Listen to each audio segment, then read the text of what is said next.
Hello बच्चों, let's see the question. So this is an assertion reason type question. Assertion हमारे पास क्या है? फॉर कैलकुलेटिंग द मोलालिटी और the mole fraction of solute, if this the molarity is known and it is necessary to know the density of the solution. Reason हमारे पास क्या है? Molality and the mole fraction of the solute can be calculated from the weight percentage and the density of the solution. तो ये assertion और reason में जो तो स्टेटमेंट है, इसके ऊपर बेस करके हमको चार ऑप्शंस गिवन है और उसमें से हमको सही आंसर चूज करना है। तो चलिए सबसे पहले देखते हैं इस क्वेश्चन का की कॉन्सेप्ट क्या है। इस क्वेश्चन का की कॉन्सेप्ट है कॉन्सेंट्रेशन टर्म्स। तो अभी देखिए, मोलारिटी जो है, अगर हम जितने भी हमको टोटल कॉन्सेंट्रेशन टर्म्स गिवन है, हम मोलारिटी से ही स्टार्ट करेंगे। Molarity equal to number of moles of solute divided by volume of solution in litre. Molality क्या है? Molality is number of moles of solute divided by mass of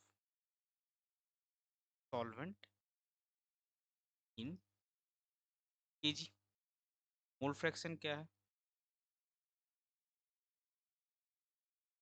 mole fraction is number of moles of a component in solution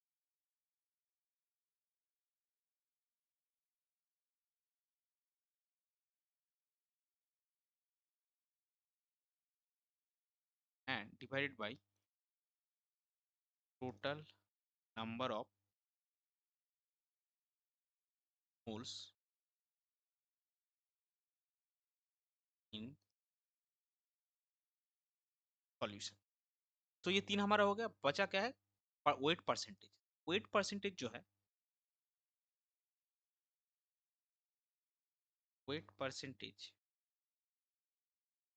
आपका है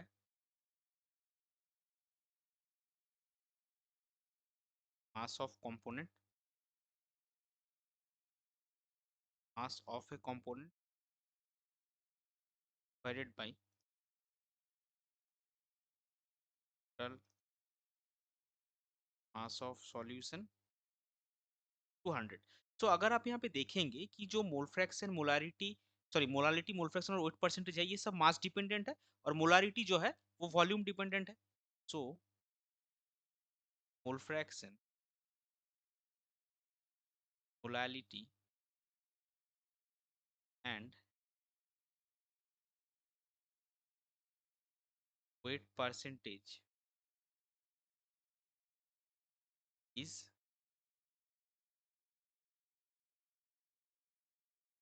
मास dependent and molarity is volume dependent. और mass dependent particle और volume dependent, mass dependent कोई component या volume dependent कोई component होगा, तो उसका अगर आप रिलेशन निकालना चाहिए तो आपको डेंसिटी जानना जरूरी है।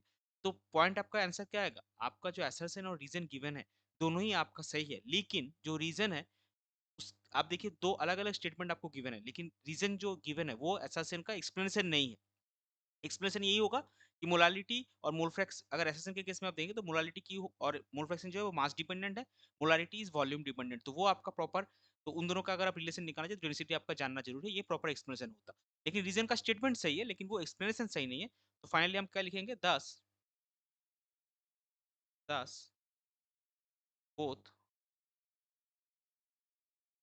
SSN that is A and reason R are true, but जो रीजन आर है not a correct explanation of assertion A. और ये आपका गिवन है देखिए ऑप्शन 2 में। सो इस पर्टिकुलर क्वेश्चन के लिए आपका करेक्ट फाइनल आंसर हो जाएगा option 2। That is both assertion and reason are true but reason is not a correct explanation of SSN A. I hope you understood it well. Best of luck. Thank you.